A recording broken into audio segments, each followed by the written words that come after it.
আদম আলাইহিস সালাম পৃথিবীতে এসে কি আল্লাহর বিধান ছাড়া অন্য কারো বিধান দিয়ে বিচার ফয়সালা করেছেন কিনা?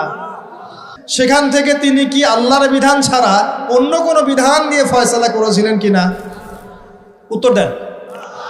আল্লাহ পাক সূরা মাইদায় উল্টা কথা বলছেন। আল্লাহ পাক বলেন ওয়ামান লাম ইয়াহকুম বিমা আনজালাল্লাহ ফাউলাইকা হুমুল কাফিরুন। এটা 44 নম্বর আয়াত। 45-এ বলছেন ফাউলাইকা হুমুল ফাসিকুন। 47-এ গিয়ে বলছেন ফাউলাইকা হুমুজ জালিমুন। তিনটা বলছেন, বা প্রথমে কাফিরুন, তারপর জালিমুন, তারপর ফাসিকুন। তিনটা কথাই আল্লাহ বলছেন যে ব্যক্তি বা যারা আল্লাহর নাজিলকৃত বিধান দ্বারা বিচার ফয়সালা করছে না, তারা ফাসিক, তারা জালেম, তারা কাফের। কে বলেছেন? আমাদের কথা।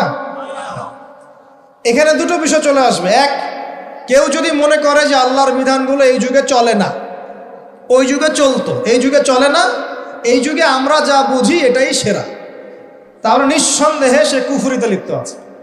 কোনো সন্দেহ আছে? আর কেউ যদি মনে করে যে না, আল্লাহর বিধানই চূড়ান্ত, এটাই সর্বোচ্চ, কিন্তু পরিবেশ পরিস্থিতি বিবেচনায় আমি ইমপ্লিমেন্ট করতে পারছি না, সে ব্যক্তির কথা আলাদা।